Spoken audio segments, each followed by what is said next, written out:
YouTube. Okay? Now, sana po tayo ngayon on our lesson. As we continue our lesson tonight, we are already somehow almost finished on our module 2. As what we have said, sabi nga natin, no, we continue to track where we are sa ating pong lesson, sa ating module 1. Sabi nga natin, we learn about pursuing Christ, no? At yung mga nakapaloob po dyan sa mga lesson na yan ay yung about the gospel, repentance and faith, assurance of salvation, abiding in the word part 1 and part 2, and then prayer. Sa ating pong module 2, loving God, ito po ay nakapaloob po dyan sa module na yan, yung attributes of God part 1 and part 2, delighting in God, obeying Jesus, overcoming temptation, and walking by the Spirit. Module 3, cultivating godliness, practicing the one another's, committing to the local church, the use of time, money, and possessions, humility, and forgiveness. And then module 4, it's all about making disciples. Ang mga lessons po dyan, fasting, spiritual gifts, evangelism, the cause of discipleship, disciples making disciples, and catching a world vision. So yan po yung 4 na modules na gusto nating makomplete sa ating pong discipleship training.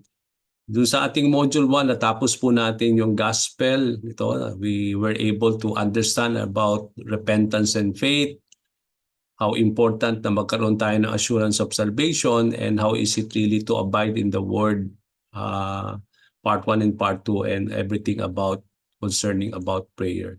Sa ating po module 2 where we are, natapos na po natin yung attributes of God. Napaka-importante po as we pursue Christ, we know how to we know what is the very nature of God, no? At natutunan natin po sa part 1 and part 2. Natutunan din natin yung how we are able to delight in the Lord, especially in obeying Jesus, how we are able to overcome our temptation, and then nandito po tayo sa ating lesson, walking by the Spirit. I hope and I pray na although natagalan po tayo dito dahil na delayed tayo, no? But then I hope that we will able to finish it today so that by next meeting po, next week, we will able to enter module 3. Okay, now, as a recap po ng ating pong lessons, mga previous lessons, natapos po natin yung questions 1, 2, 3, and 4. No? At sa mga questions na yan, based doon sa mga passages, we were able to understand fully how is it really to walk in the Spirit. Isa sa mga natutunan natin dyan sa mga previous lessons natin as a quick recap para ma-connect po natin yung ating lesson tonight. Unang natutunan natin nung inumpisahan natin itong session para lang magkaroon tayo ng quick recap para connect natin uli ito. Although medyo matagal tayong na hindi nakapagpatuloy. Una is that we need to walk in the Spirit in order to avoid carrying out the desires of the flesh. Ibig sabihin yan, napaka-importante that we need to walk by the Spirit. It is only by the Spirit of the Lord that we will avoid to carry out the desire of the flesh. Alam natin na napakalakas po ng power ng ating sinful flesh at hindi po natin kaya yan by our own self. We need to walk in the Spirit. No, we need the power of the Holy Spirit in order to avoid, no, para maiwasan natin that we are able to carry out the desire of the flesh. Natutunan din natin so far that desires of the flesh and the spirit are opposite to one another. Yung mga desire ng flesh ay directly opposite sa mga desires of the Holy Spirit, no? Kaya nga they are in conflict to one another. Another thing that we have learned so far, flesh produces different conceivable varieties of sin. Alam natin na kapag ang ating pong kita ng laman ang mananaig sa atin, ito ay magdudulot sa atin ng iba't ibang klaseng mga kasalanan. No? At sabi nga natin na napag-aralan natin yung work of the flesh. And this work of the flesh will continuously lead us to commit varieties of sin. Compare naman when we talk about the Holy Spirit, kapag tayo naman ay lumalakad ayon sa Espiritu ng Diyos, it will always produce in us the character of Jesus Christ. At napakaganda naman na when we continuously rely on the Lord, on His Spirit, it produces in us the character of the Lord and Savior Jesus Christ. Okay? Sabi nga, yung love, joy, peace, yung fruit of the Holy Spirit. Pag napag-aralan, sabi nga natin, lahat ng mga character na yan or yung qualities na yan is being produced in us when we walk according to the Spirit of the Lord. Another thing na learn na natin, nalaman na natin at natutunan natin sa ating mga previous lesson para ma-remind lang tayo muli sa ating pong napag-aralan na is walking in the Spirit means to live by the invigorating, okay, energizing, empowering work of the Holy Spirit in our lives. Napaka-importante na we need to walk into the Spirit of the Lord, no, to empower us.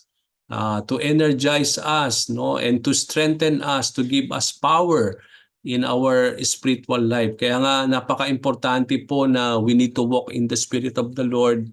At this explains bakit maraming mga Kristiyano they were not able or they are not able to fully experience the yung pong abundant life that Jesus promised to all of us, no, especially yung being victorious over our sins and temptation, is because we fail to walk in the Spirit of the Lord, no? At napaka-importante na magkaroon tayo ng banal na Espiritu who will always energize us, na ma-empower tayo in every areas of our lives. Another thing, we need to walk by the Spirit according to the will and power of the Spirit. Kailangan natin lumakad ayon sa Espiritu ng Diyos. At kapag tayo lumalakad sa Espiritu ng ating Panginoon, we are able to walk according to the will and to the will of God. Hindi lang po we are able to live according to the will of the Lord, but at the same time, we are being empowered by the Spirit of the Lord. If we sow to our own flesh, we will reap destruction. No, kapag tayo ay nagtatanim sa ating mga sarili ng mga bagay na patungkol sa pita ng laman, ito ay magdudulot sa atin ng destruction. Compare naman na kapag tayo po ay nagtatanim to the Spirit, it will reap us eternal life. No? Makikita natin na very different yung magiging outcome if we know how to sow according to our sinful flesh, it will reap us destruction. Compare naman, if we know how to sow in the Spirit, it will lead us into eternal life. Now, sowing in the Spirit means, ano bang ibig sabihin ng sowing in the Spirit? Pag sinabi nating sowing in the Spirit means that we labor for, invest in, and cooperate with the work of the Holy Spirit in our lives, no? Sa ilalim tayo o nagsasabit tayo sa kapangyarihan ng banal na Espiritu ng Diyos. We cultivate the Holy Spirit in our lives, no? And that is how it to sow in the Spirit of the Lord. At it would include what? Regular intake of God's Word. So napaka-importante po yun, yung meditating on the Word of the Lord, memorizing the Word of God, prayer, fellowship, fasting, and etc. So napaka-importante po yung lahat ng bagay na ito, no? So that we are able to experience yung the things that the Lord has promised to all of us as being disciples of the Lord. Walking by the Spirit will enable the Christian to fulfill the requirement of the law. Ibig sabihin, it is only by the Spirit that we can obey the commandment of God. No? We are able to fully fulfill and obey the commandment of the Lord. Apart from the Holy Spirit, I believe that we cannot really obey the Lord. No, it is by the Holy Spirit that we are able to obey fully the requirements of the law, particularly the commandment of the Lord. No, sabi nga, those who are according to the flesh, Paul is talking about unregenerated men who do not possess the indwelling Holy Spirit. Pag sinabi ni Paul na ang tinutukoy niyan, those who are according to the flesh, ito po yung mga unregenerated men. Ibig sabihin ng unregenerated men, ito yung mga hindi pa na born again o hindi pa po nakaranas ng ipanganak na muli sa Espiritu. At dahil sila hindi ipinanganak sa Espiritu, they don't possess the Holy Spirit in their lives. So, it means to say, hindi lahat ng tao po ay may banal na Espiritu ng Diyos. Ang lahat ng mga tao lamang na ipinanak na muli sa Espiritu ang siyang nagtataglay o kung saan nananahan ng banal na Espiritu ng Diyos sa kanilang mga buhay. Okay? Those who are according to the Spirit, anong ibig sabihin nito? Those who are indwelt by the Holy Spirit. Ang mga tinutukoy naman ni Paul na those who are according to the Spirit ay ito naman yung mga kapatid sa pananampalataya wherein the Holy Spirit is dwelling upon them, that had been born again in the Spirit and have been given a new spiritual nature. So alam natin na kapag ang isang tao ipinanak na muli sa Espiritu, hindi lamang na siya'y ipinanganak sa pamilya ng ating Panginoon, but at the same time they had been given a new spiritual nature. Kaya nga sabi ni Paul, no, now that we are in Christ, we are a new creation of the Lord. Everything has becomes new, no? All things have passed, new things had come, and we are now a new creation in the Lord. Now, another thing that the difference between those who are according to the flesh and those who are according to the Spirit is that they differ in what they set their minds on, and outcome of this either death or life or peace. Ibig sabihin, ang pagkakaiba ng mga tao na namumuhay ayon sa kanilang pita ng laman at gayon din naman ang mga namumuhay ayon sa Espiritu ng Diyos is that sila'y nagkakaiba on what they set their minds into. Kaya kapag ang banal na Espiritu ng Diyos ang siyang nananahan sa bawat isa sa atin, ibig sabihin kung ano yung dinidesire ng banal na Espiritu, doon natin din sineset yung ating mga isipan. Okay? Doon nakatuon yung ating mga pananaw, yung ating pong mindset on what the Holy Spirit is setting or desiring upon us. But then, kapag naman tayo na naglalakad o namumuhay ayon sa pita ng laman, sabi nga natin, nung napag-aralan natin ito, ang nakatuon ng ating mga isipan sa mga bagay na kung saan nandun po yung desire ng ating sinful flesh, no? At kapag tayo raw po ay namumuhay ayon sa pita ng ating laman, ang outcome daw nito ay death, no? Or if we are living according to the Spirit, it will always lead us into life and peace. Okay? A person cannot be a Christian and not have the Holy Spirit dwelling inside him. So hindi pwedeng tawagin, hindi lang po na pwede nating sabihin ng lahat ng tao ay merong banal na espiritu. Itong mga na born again lamang ang nagkaroon ng kung paano po nananahan ng banal na espiritu sa kanila. At the same time, hindi natin pwedeng sabihin na isang tao ay Kristiyano, no? Without the Holy Spirit inside him. Ibig sabihin, kapag sinabi natin I am a Christian or tayo po we are saying that we are believers in the Lord, we are Christian, ang ibig sabihin nun, we are saying that we have the Holy Spirit inside of us. No, nananahan ng banal na espiritus ng Diyos sa buhay ng bawat isa atin. And then the Holy Spirit leads Christians to put to death the deeds of the body. He leads believers to mortify sin in their lives wherever they find it. So, isa sa mga work ng banal na espiritu sa buhay natin, nililid tayo ng banal na espiritu ng Diyos so that we are able to put to death the deeds of the body. Okay, alam natin na mga kapatid na ang ating pong pita ng laman, ginagamit niya yung ating katawan bilang kasangkapan sa paggawa ng hindi mabuti. Okay? Now, kaya nga sabi ng Panginoon, don't allow anymore your bodies to be used, no? For evil and for doing things, no? Hindi natin ginagamit yung ating katawan sa paggawa ng mga masasama at mga bagay na hindi kalooban ng Panginoon.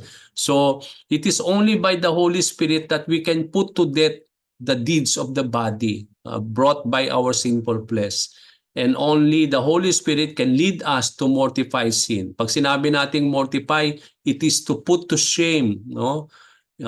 Yung sin in our lives whenever we find it, no? Kaya napaka-importante po na nandun po yung banal na espiritu sa atin. And then last, I believe the Holy Spirit dwells in the believer's body. No, lahat tayo meron banal na espiritu ng Diyos. And since the Holy Spirit lives in us, we must glorify God in our bodies. No? Kaya nga dahil tayo po ay templo ng banal na espiritu ng Diyos, dahil nananahan ng banal na Espiritu sa atin. Napaka-importante mga kapatid that through our body, we need to glorify God. Kasi banal na Espiritu tayo o yung tayo ang templo ng banal na Espiritu, kaya napaka-importante po yung ating katawan bilang tahanan ng banal na Espiritu, and this body should always lead us to glorify our God. No, He will not permit us to go on living in sin, but will convict us and chastise us. No, the Holy Spirit will, or God will not permit us to go to sin, continuously live in sin, but the Lord through the Holy Spirit He will always convict us and He will chastise us. Okay? Now, yan po yung napag-aralan natin so far, no, from questions 1, 2, 3, and 4. Now, we will proceed now from questions 5 up to the last question, which is question 8. And I hope and I pray before we go out of time, matapos po natin ito so that by next meeting, we will enter now module 3 ng ating pong training. Now, read 2 Corinthians chapter 3:18. Now, dito sa ating passage po na ito, gusto nating alamin at gusto nating maintindihan who does the transforming work in a Christian's life. Paano ba tayo na-transform sa ating pong buhay bilang Kristiyano base dito sa passage na ito? Another thing that we need to see from this passage, mga kapatid, is what is the believer's responsibility in order to be transformed. Ibig sabihin, meron din pala tayong responsibilidad para tayo ay patuloy na mabago o matransform sa ating mga buhay. So paano ba natin gagawin ito? Let's proceed and see kung ano ba ang sinasabi nitong 2 Corinthians chapter 3 verse 18. Ang sabi po dito, and we all who with unveiled faces contemplate the Lord's glory are being transformed into His image with ever increasing glory which comes from the Lord who is the Spirit. So ang tinutukol dito na we ni Paul ay yung bawat mananampalataya, lahat tayo, no, bilang mananampalataya ng ating Panginoon, ano ang ating dapat gawin sa ating buhay. Ibig sabihin to, we need to somehow, no, we need to radiate the glory of God in our lives. No? Napaka-importante po yung i-radiate, hindi natin tinatago o somehow na kinukonceal yung glory ni Lord. Kaya nga ang sabi ni Paul dito, with unveiled faces, na kino-contemplate natin, niraradiate natin yung kayong glory ni God, no? Hindi ito hinahayaan na ito ay magningning sa ating mga buhay, no, para makita ng tao ang kadakilaan ng Diyos sa buhay ng bawat isa sa atin. Kaya nga dito, sabi dito, and we all, sabi dito, are being transformed in His image with ever increasing glory. Ibig sabihin, lahat tayo, ang gusto ng Panginoon ay matransform tayo according to the image of His Son Jesus Christ. Ang gusto ng Panginoon, bawat isa sa atin ay mabago, matransform, kagaya ni Jesus bilang kamukha at kawangis ng ating Panginoon in ever-increasing glory. At ito raw po ay mangyayari lamang from the Lord and only through the Holy Spirit. Now, based on this, makikita natin who does the transforming work in our Christian life. Sino daw po ang gumagawa sa atin o sino yung nagtatransform sa bawat isa sa atin? Ang sabi po ni Paul, it is the Holy Spirit who does that. No, ang banal na Espiritu, alam natin mga kapatid na ang Panginoon Diyos ang siyang nagbabago sa bawat isa sa atin. Hindi natin kayang baguhin ang ating mga ugali, ang ating mga buhay. No? Wala tayong kakayahan na baguhin yung ating mga ugali, yung mga bagay na dapat mabago sa ating mga buhay. Ito lamang po ay mangyayari sa atin kung tayo ay patuloy na magpapasailalim sa kapangyarihan ng banal na Espiritu ng Diyos, no? Dahil ang banal na Espiritu daw ang siyang may kakayahan para matransform ang bawat isa sa atin according to the image and likeness of the Lord. So napaka-importante po na sa ating buhay bilang Kristiyano, matransform tayo. Christianity is all about transformed lives, no?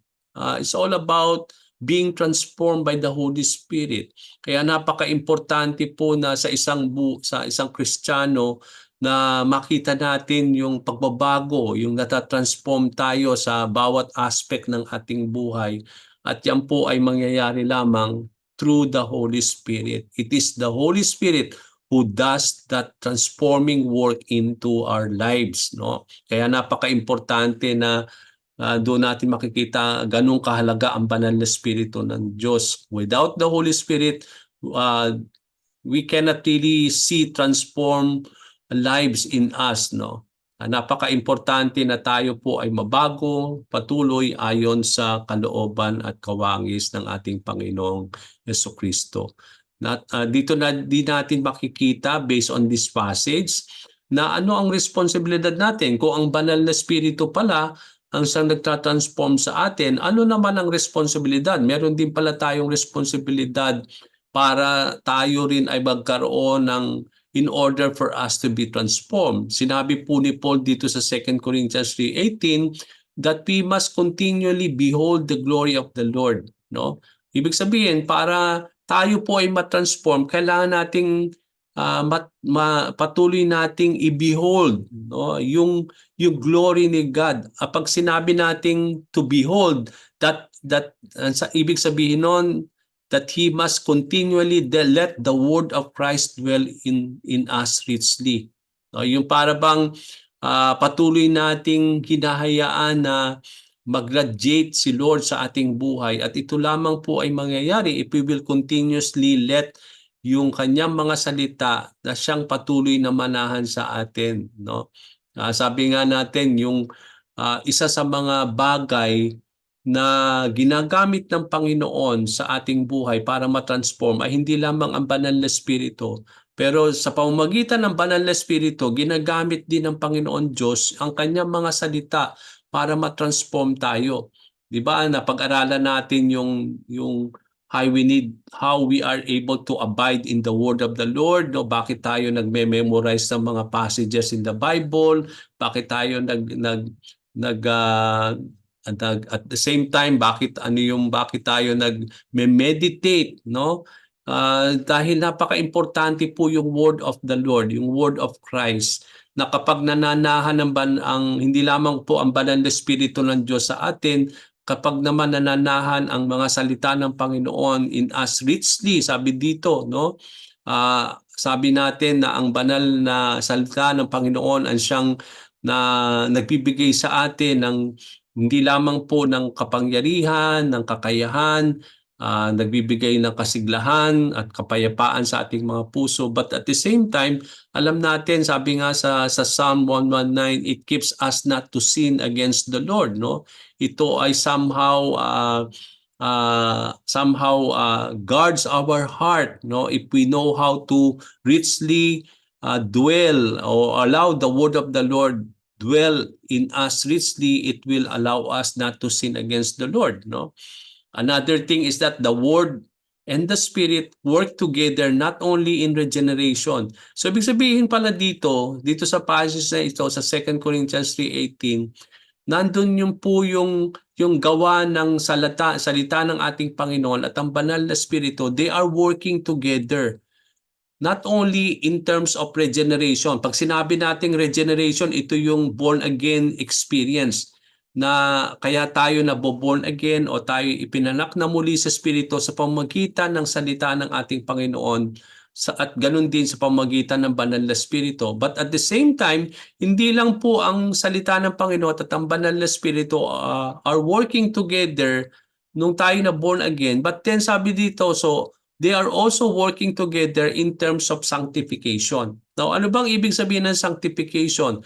Diba, sabi nga natin, yung regeneration, ibig sabihin to be born again in the Spirit. Okay? Yung regeneration, it means to say, yung ipapanganak ka na muli sa Espiritu. Pag sinabi namang nating sanctification, it deals with to be made holy, to be set apart for the Lord. Pag sinabing sinasanctified tayo ng Panginoon, ibig sabihin nun, sineset tayo apart, sineset tayo exclusively for the Lord, no? Yung nasa-sanctified tayo for God. You are being made holy for the Lord. Hindi lang you are being made holy for the Lord, but you are being set apart for the Lord. Na gusto niya na tayo magamit lamang para sa Kanya.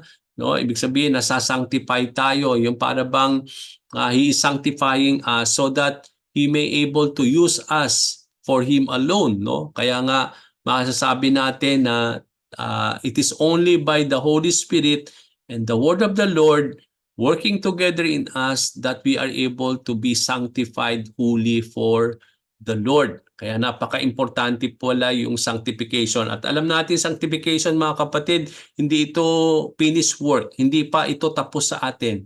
Bawat oras, bawat minuto ng ating buhay hanggang sa pagdating ng Panginoon, sinasanctify pa tayo ng Panginoon sa pamamagitan ng kanyang mga salita, sa pamamagitan ng banal na Espiritu. So napaka-importante po na talagang magpasailalim tayo sa kapangyarihan ng banal na Espiritu kasi it is only through the Holy Spirit that we are being sanctified, no?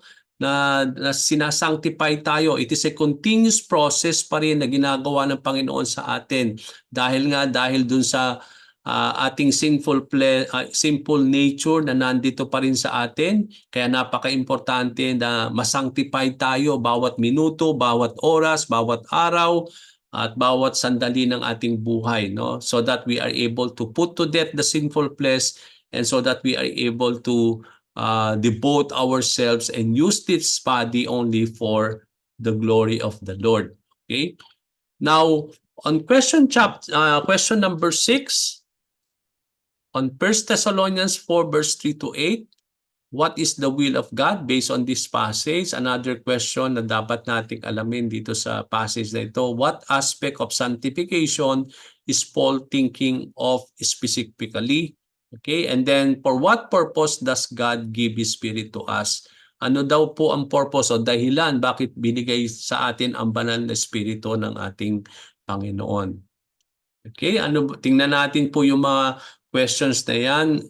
Dito sa passage na ito, ang sabi po sa 1 Thessalonians 4 verses 3 to 8, it is God's will that you should be sanctified, that you should avoid sexual immorality, that each of you should learn to control your own body in a way that is holy and honorable, not impassionate, just like the pagans who do not know God, and that in this matter, no one should wrong or take advantage of a brother or sister. The Lord will punish all those who commit such sins, as we told you and warned you before. For God did not call us to be impure, but to live a holy life. Therefore, anyone who rejects this instruction does not reject a human being, but God, the very God who gives you His Holy Spirit. So dito, makikita natin dito, before we go to those questions and answer them, himay-himayin natin to verse after verse. Ang sabi po sa verse 3, it is God's will. Kalooban pala ng Panginoon ang na tayo masanctified. Sabi nga natin kanina, no, gusto ng Panginoon na masanctified tayo o yung ma-experience natin yung sanctification. Sanctification is for you to be set apart. Yung ibukod ka para sa Diyos. Ibig sabihin, gusto niya na lahat ng ating buhay ay gugugulin lamang sa ating Panginoon. At the same time, to use our body for Him alone. No? Ibig sabihin dito, kalooban ng Panginoon that we are sanctified. Na ang ibig sabihin nun, pag ibig sabihin pala to be sanctified is for us to avoid. No? We cannot avoid yung tinatawag nating sexual immorality. Yan po yung isa sa mga bagay na somehow na maraming tao po na talagang nahuhulog sa kasalanan, no? And it is only by the Holy Spirit that we can avoid, when we are sanctified by the Spirit of the Lord, that we can avoid sexual immorality, no? Hindi natin kaya pong supilin 'yan, no? By our own. We need to be sanctified by the Holy Spirit so that we can avoid sexual immorality. At sabi din dito that each of you should learn to control. Kailangan nating matuto paano nating i-control yung ating mga sariling katawan in a way that is holy and honorable. Okay, kasi maraming tao ginagamit nila ang kanilang katawan sa iba't ibang mga pamamaraan at bagay na talagang hindi naman holy and honorable, no? to the Lord. Sabi nga natin, ang katawan natin ay templo ng banal na Espiritu. That's why we need to keep our body holy and honorable to God. No, maging katanggap-tanggap dahil sabi nga sa Romans chapter 12, ang iniaalay natin sa ating pagsamba sa ating Panginoon ay yung ating katawan bilang hainahandog, no?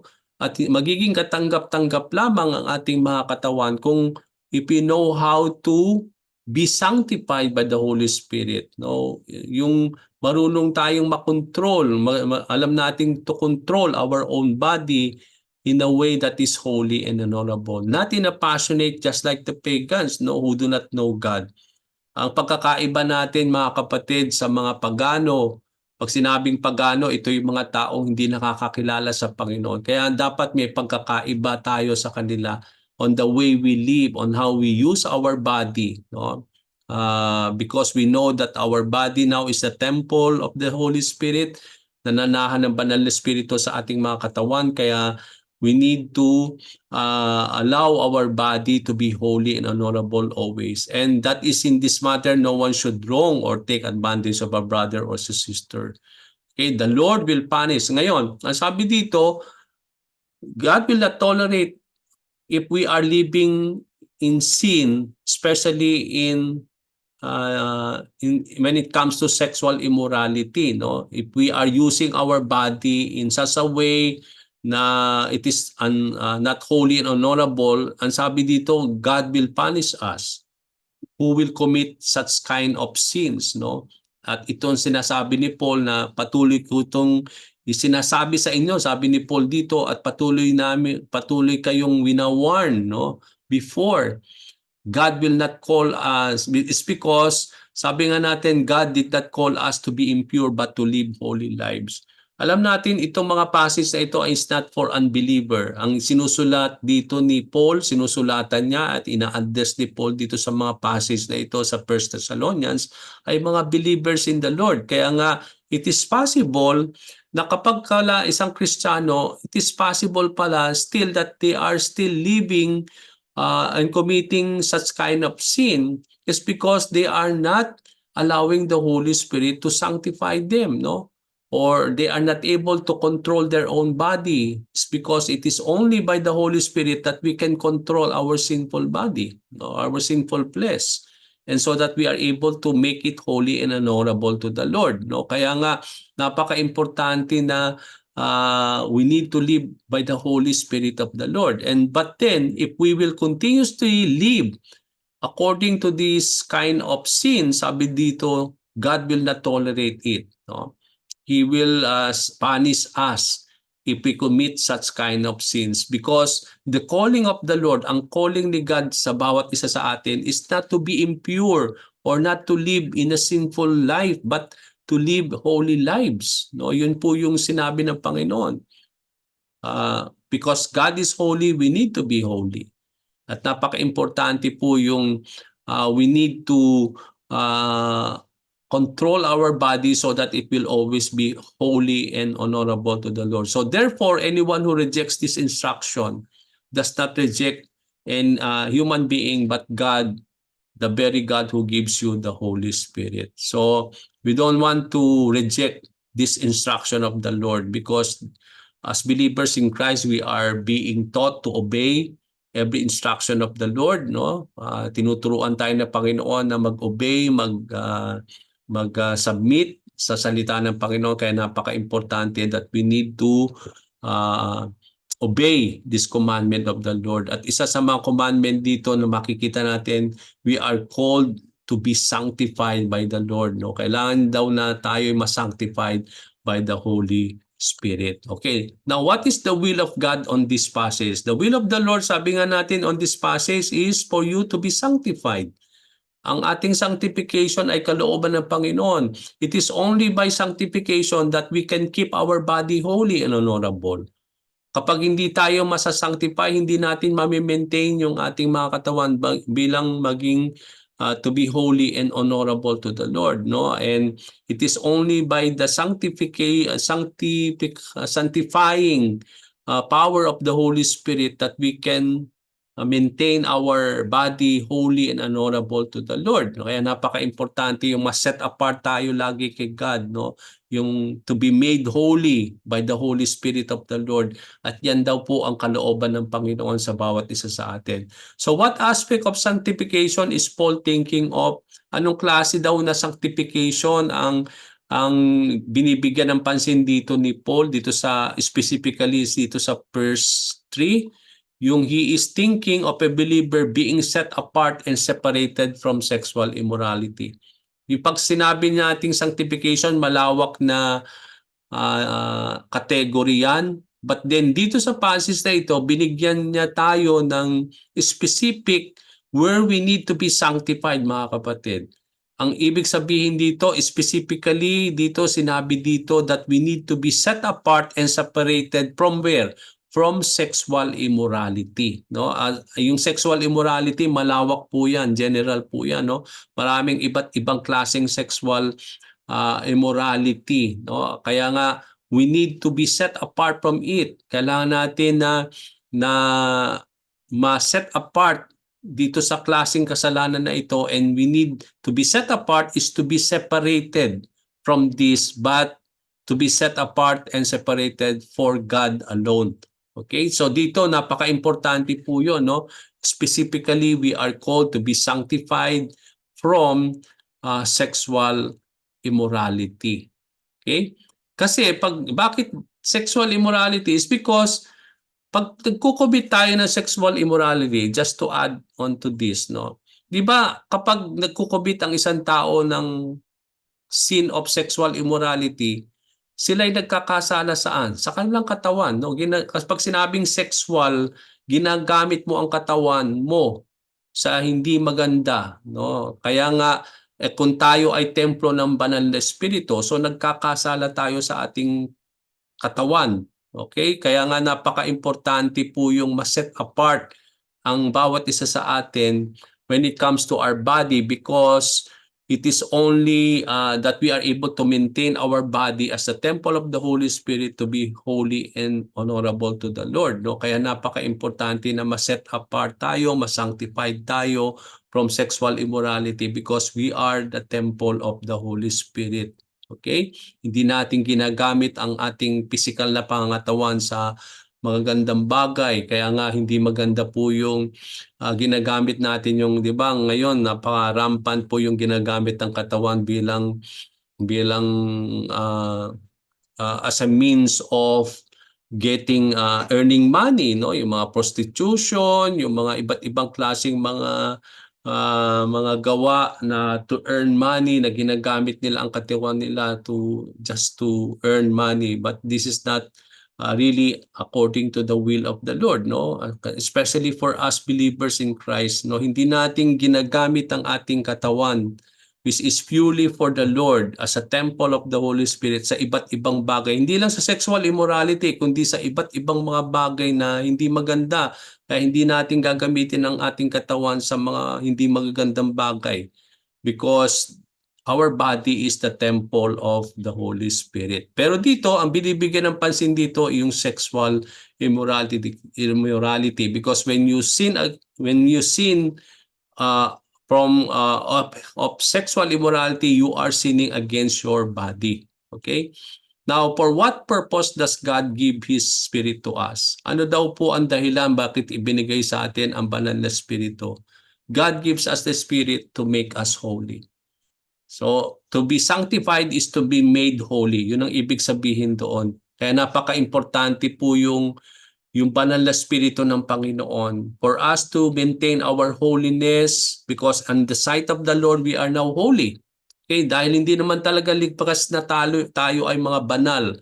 But then, in the eyes of the Lord, we are already holy, is because the Holy Spirit is residing in us, and it is the Holy Spirit that is sanctifying us, no, to be made holy in the sight of the Lord. Kaya nga ibinigay sa atin ang banal na Espiritu. It is only through the Holy Spirit that He can make us holy. No, as apart from the Holy Spirit of the Lord, it is not. We cannot be declared holy in the sight of the Lord. Kaya nga, yun yung purpose, isa sa mga purpose bakit ibinigay sa atin ang banal na Espiritu is so that we can be sanctified, we can be made holy according to the work of the Holy Spirit of the Lord. Okay? Now, question 7. What is the negative command dito sa passage? So Ephesians 5:18 to 20. Ano naman yung positive command din na makikita natin dito? Now, can you think of any ways in which drunkenness is like being filled with the Holy Spirit? Okay? Ano daw ang ano ba raw yung naiisip natin na parang parehas yung drunkenness when it comes to being filled with the Holy Spirit? Okay? Then another thing that we need to understand, a literal rendering of Ephesians 5:18 would be being kept filled with the Holy Spirit. It speaks of an ongoing continuous reality. Okay, what kind of things do you think we might do that would prevent this from being happening in our lives? So, ibig sabihin dito, when we are called to be filled with the Holy Spirit, it is a continuous thing that we need to do. Kaya nga sabi ko nga sa inyo, no, when we talk about Ephesians 5:18 to 20, hindi lang ito one-time event na gusto nating maranasan, but we are called continuously to be filled with the Spirit of the Lord. No? Continuously, ibig sabihin, lagi na we see to it that we are being filled with the Holy Spirit of the Lord. Bibigyan natin ng pansin pa yan mamaya, no, when we talk about this Ephesians 5:18 to 20. So what kinds of things are likely to take place in our lives when we are filled? Ano yung mga bagay na mangyayari sa atin, no, that will take place when we are filled by the Holy Spirit of the Lord, verses 19 to 21. Okay, let's see down. Now, do not get drunk on wine, which leads to debauchery. Instead, be filled with the Spirit, speaking to one another with psalms, hymns, and songs from the Spirit. Sing and make music from your heart to the Lord, always giving thanks to God the Father for everything in the name of our Lord Jesus Christ. Okay? Dito natin makikita yung isa sa mga importante that we are called by the Lord and how we are called by the Lord to be filled with the Spirit. But then makita natin dito na merong pong mga negative command at yung positive command na makikita natin dito, na answeran natin mamaya.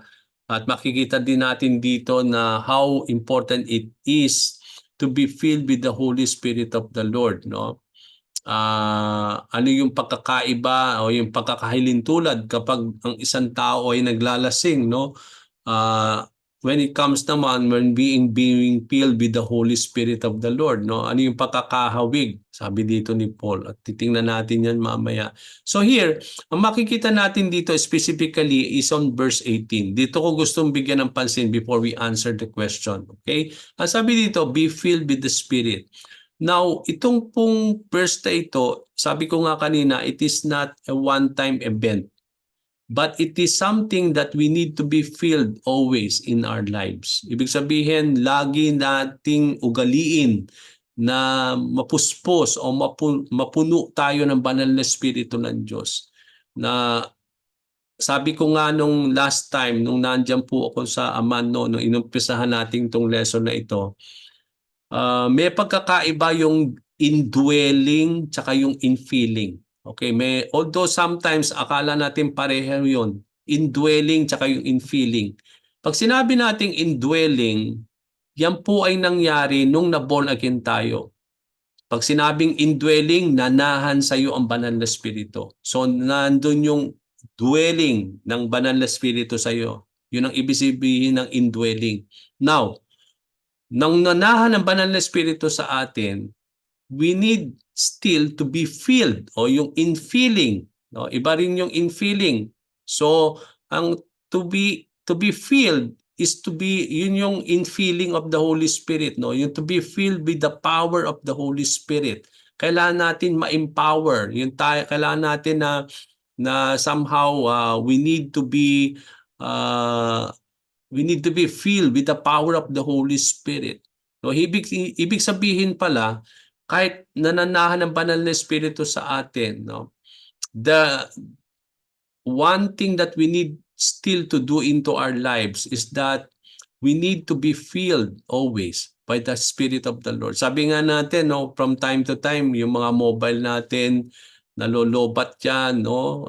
We need, tinatap natin yan sa power so that it can be recharged. Ganun din naman sa atin, no? Although meron banal na Espiritu sa atin, but then from time to time, sabi nga natin, dahil nagiging parang routine na lang yung mga ginagawa natin sa simbahan, and we know that we need the Holy Spirit in every areas of our lives, no? Hindi tayo pwedeng mag-worship nang wala ang banal na Espiritu. Hindi tayo pwedeng kumanta, mag-song lead, mag-back up, wala ang banal na Espiritu. Hindi tayo pwedeng magtugtog ng kahit anong instrument without the Holy Spirit. So in all areas of our lives, sa mga bagay na ginagawa natin sa simbahan, sa ministry, sa ating buhay, sa pagnagbabasa ng Bible, sa pray, kailangan natin banal na Espiritu ng Diyos. Isn't it? So talagang kailangan natin ng banal na Espiritu. Kaya there will be moments na parang nagiging routine na lang yung ginagawa natin, no? Na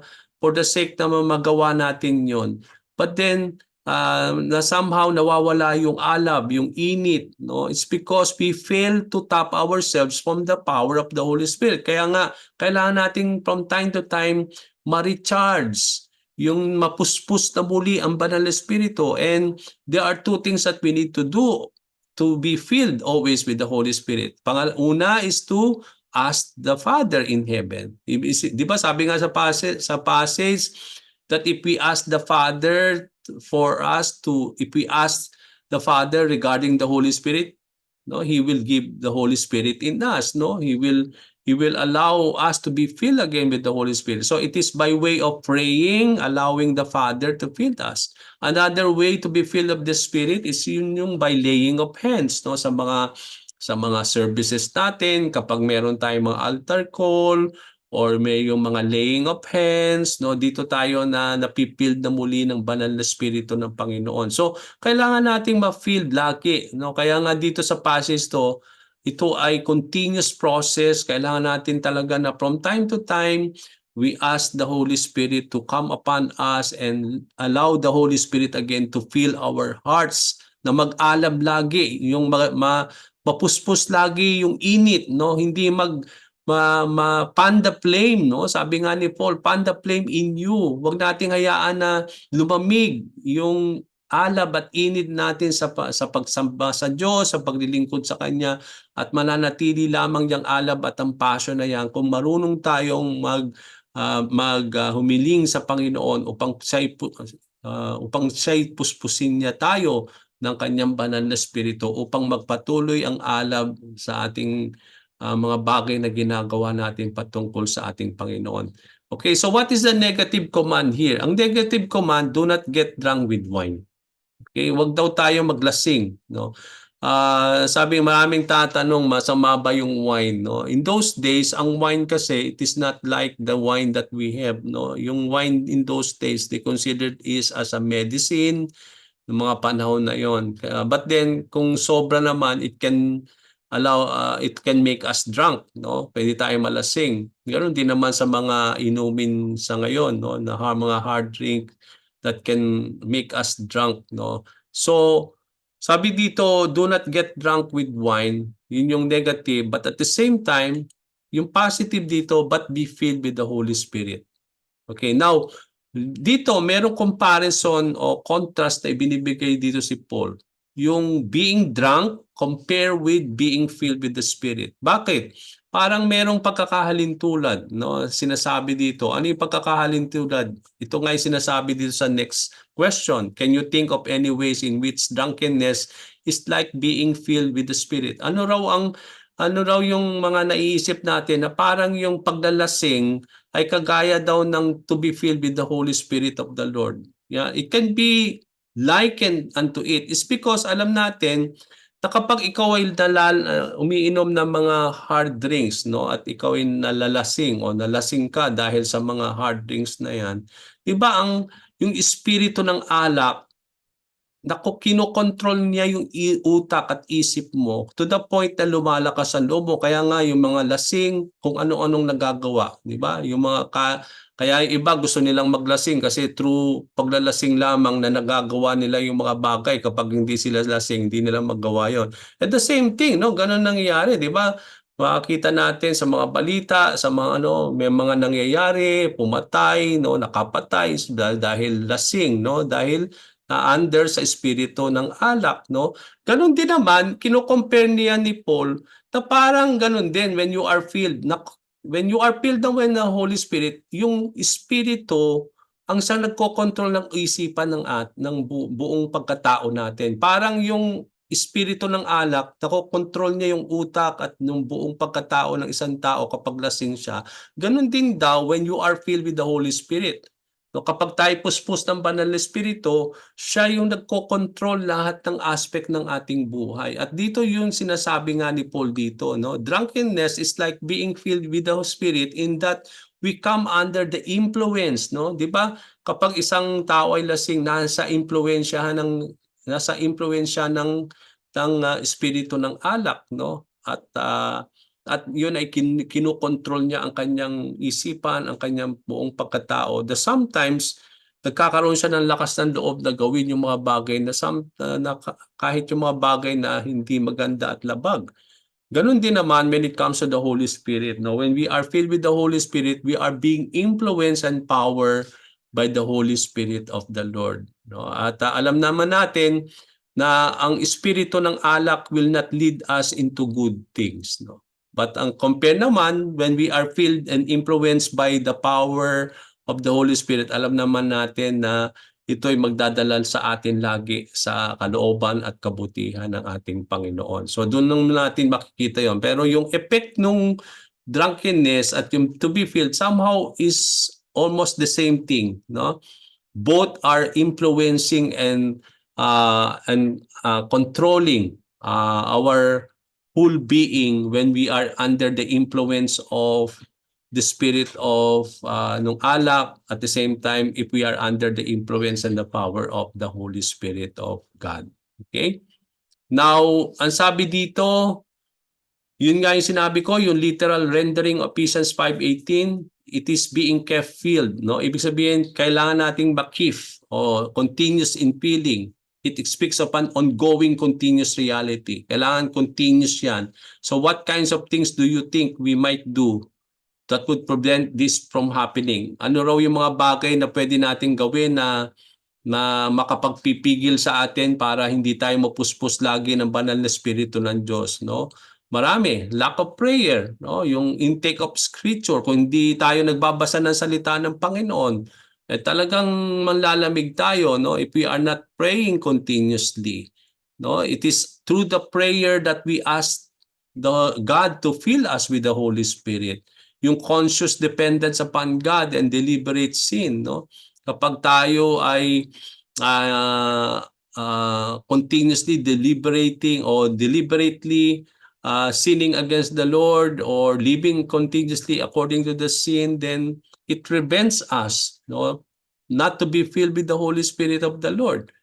Kaya napaka-importante yung ating pong dependence upon the Lord and not to deliberately sin against God, but continuously be filled with the Holy Spirit that will lead us always to pray, to study the Word of the Lord, no? Kasi napaka-importante po yung banal na espiritu ng Panginoon para patuloy tayong magkaroon ng communion with God in prayer, and at the same time, it is only the Holy Spirit that will lead us always to pray. O, kaya nga minsan wala tayong ganang mag-pray because we lack the Holy Spirit in our lives.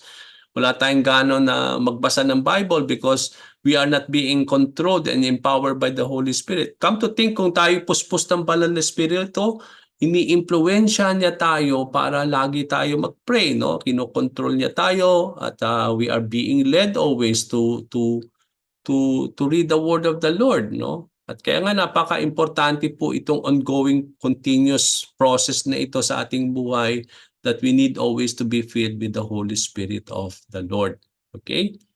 Now, what kinds of things are likely to take place in our lives when we are filled? Ano raw po yung mga iba't ibang bagay na mangyayari sa ating buhay kapag tayo po ay puspos ng banal na Espiritu ng Diyos? Marami. We will be encouraging and teaching one another, no? Singing the Lord, giving thanks to God, and submitting to one another. Yun nga yung sinabi doon, no? Na kapag tayo po ay filled with the Holy Spirit, we are able to encourage one another, we are able to teach one another, we are able to sing with hymns and spiritual song, we are able to give thanks to God and submit to one another. So, yan po yung mga nagawa ng banal na Espiritu sa bawat isa atin, no? We need to be encouraged, we need to be taught, and it is only by the Spirit of the Lord that we can be encouraged, that we can be taught.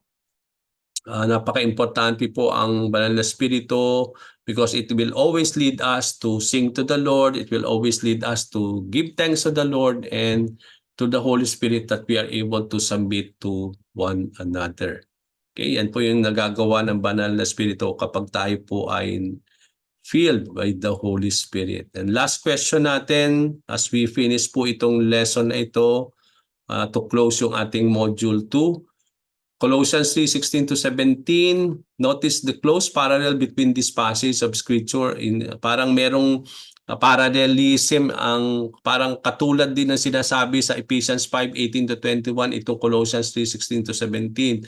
What has Paul substitute here to be filled? Anong ginamit na word dito ni Paul na ginamit niya sa Ephesians 5:18 to 21 when we talk about to be filled with the Spirit? So what does that teach you about how can you be filled with the Spirit? Okay? Anong sabi doon? Colossians 3:16 to 17, let the message of Christ dwell among you richly. So, di ba, yun din naman ang sinabi sa Ephesians 5:18, no? That let the word of the Lord continuously dwell in us richly. Ganon din naman sinasabi sa Colossians 3:16, na ganon din, no? Let the message, let the word of Christ dwell among you richly as you teach and admonish one another with all wisdom through psalms, hymns, and songs from the Spirit. Di ba? Ganon din sinasabi din sa Ephesians 5:18, no? Sings song and spiritual songs, no? Sabi doon, giving thanks to the Lord, ganun din sinabi doon, no? Singing to God with gratitude in your hearts, parang giving thanks din also. And whatever you do, whether in word or deed, do it all in the name of the Lord Jesus Christ, giving thanks to God the Father through Him. Okay, so dito mapaka-importante yung allowing the word of the Lord to continuously dwell in us richly. No, kailangan natin yon for what? To teach, to admonish. So kapag kailangan natin hindi lang ang banal na Espiritu ng Panginoon, kailangan natin ang mensahe ng Panginoon Jesucristo, ang kanyang mga salita na manahan lagi din sa atin, hindi lang ang banal na Espiritu, because it is only that we have the word of the Lord. Kailangan natin yon to teach, no? Kailangan natin ang salita ng Panginoon kapag nagtuturo tayo. Kaya yung admonish, no, to one another.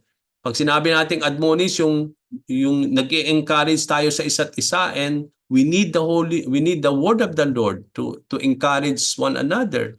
And we need the word of the Lord because the word of the Lord are full of wisdom. No, sabi nga natin. And we can also always sing psalms, hymns, and songs from the Spirit of the Lord. It is the Holy Spirit that leads us to sing hymns and psalms that are really somehow pleasing to the Lord, and then singing to God always with gratitude in our hearts. Okay, so and whatever you do, sabi doon, lahat daw po ng lahat ng ating gagawin, kung ano man ang gagawin natin sa salita, sa gawa, kailangan natin gawin daw yan lahat sa pangalan ni Jesus at patuloy na nagbibigay pasalamat sa ating Panginoon through Him. Okay, now notice the close parallel dito, no? What has Paul substitute here to be filled? Doon sa Ephesians 5:18 to 21, ang ginamit na word dyan ni Paul, we need to be filled with the Spirit. Dito naman, ang sinabi doon, let the word of Christ dwell in you richly. So, di ba sinabi natin kanina, the Holy Spirit and the word of the Lord is working together for whatever purpose of God, okay? For regeneration, for sanctification. Ganun din naman when it comes to here, no? Hindi lang po tayo ay napupuspos or we are able to do things when we are empowered by the Holy Spirit of God, But at the same time, kapag tayo naman ay punong-puno ng salita ng Panginoon sa ating puso at buong buhay natin, sa ating isipan, na kapag ang word of the Lord is dwelling in you richly, yun din naman ang ginamit dito ni Lord, no? Ni Paul to emphasize how we need always also to be filled. As we are filled with the Holy Spirit, we are also to be allow the word of the Lord to dwell in us richly. Okay? So what does this teach, or what does that teach you about how you can be filled with the Spirit? Anong tinuturo nito para daw tayo ay mapuspos ng banal na Espiritu? Regularly and consistently, no? Kapag tayo raw po ay nagbabasa lagi, napupuspos tayo ng banal na Espiritu ng Diyos. Kaya nga sabi ko nga kanina, no, when you fail to read the word of the Lord, that's the time na nang manghihina tayo. But when you continuously, if you want to be filled with the Holy Spirit, magbasa ka ng magbasa, no? 'Di ba? Kapag tayo nagbabasa, nagme-meditate, nagme-memorize, nag-iintindi ng salita ng Panginoon, napupuspos tayo ng banal na Espiritu, no?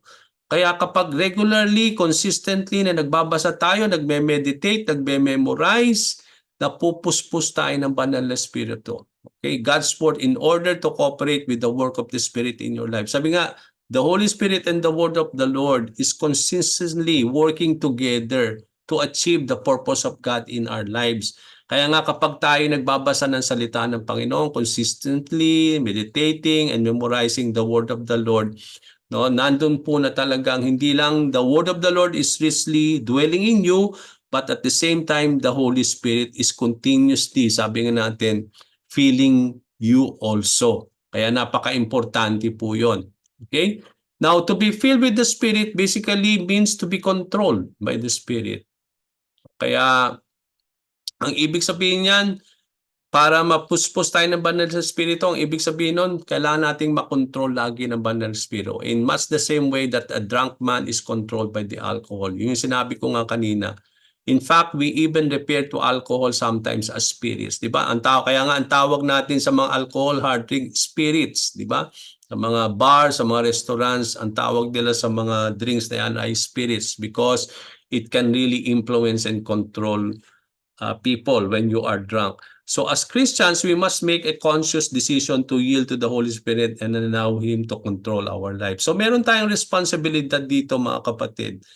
Na sabi nga natin, although the Holy Spirit is more than willing to control and influence you, pero He will not do that without your permission, without allowing Him to do it to you. So meron tayong responsibilidad. Kailangan nating mag-decide. Kailangan nating mag-yield sa Holy Spirit, no? And allow Him to control our life. Kasi pwedeng i-grieve natin ang banal na Espiritu and not allow Him to work into our lives. At kaya nating gawin yan. But the word of the Lord says not to grieve the Holy Spirit, but allow Him, sabi nga natin, to control you, to allow Him to work in you so that it may achieve yung very purposes of God in our lives, no? When a sinner begins to pursue holiness from the heart and desires to glorify Christ, you know that the Holy Spirit is at work within him. Malalaman natin, mga kapatid, na kapag ang banal na Espiritu ay nananahan, gumagawa sa buhay ng isang tao, makikita natin yon, no? Kasi makikita natin doon na kapag ang isang tao ay puspos ng banal na Espiritu, he will always pursue holiness from his heart and always desire to glorify the Lord. Kapag tayo po ay puspos at influence ng banal na Espiritu, ang laging gagawin natin is always to please the Lord. Kaya nga sabi doon ni Paul, whatever you do, word or in deed, you need to do it in the name of the Lord, no? Giving thanks to Him and pleasing Him. And that's only can happen if we are filled by the Holy Spirit in us. Okay? In Ephesians 4:28-32, we discovered that the Holy Spirit can be grieved by things like stealing, no, unwholesome speech, ungodly attitudes toward others. So alam natin na we can grieve the Holy Spirit, no? If we will not allow the Holy Spirit to operate in our lives, we are grieving the Holy Spirit. So therefore, in order to keep being filled with the Spirit, we must confess and repent of sin, yield to Christ as Lord each moment. Kaya kailangan natin yung patuloy na mag-confess ng salita sa ating mga kasalanan, no? So that we will not able to grieve the Holy Spirit in us. We need to repent of our sins and continuously submit ourselves and yield ourselves to the Lord each moment of our lives. And that's it, no? So praise God that we are able to complete po yung ating pong huling lesson sa ating module 2. So by next meeting, sa next Wednesday po, study na po yung unang lesson natin sa module 3. No, kaya we will take it from there, and so we thank the Lord that we are able to complete another lesson as we train ourselves continuously to become true followers of our Lord and Savior Jesus Christ. At napaka-importante po na naintindihan natin dito bakit meron tayong Banal na Espiritu, ang ginagawa ng Banal na Espiritu sa atin, at how important it is that we need to be filled always by the Spirit of the Lord. Yung mapuspos lagi tayo, maimpluwensyahan, makontrol lagi ng Banal na Espiritu, because it is only through the Holy Spirit that we can do a lot of things into our lives, no, according to the will of the Lord. So let me just stop this and let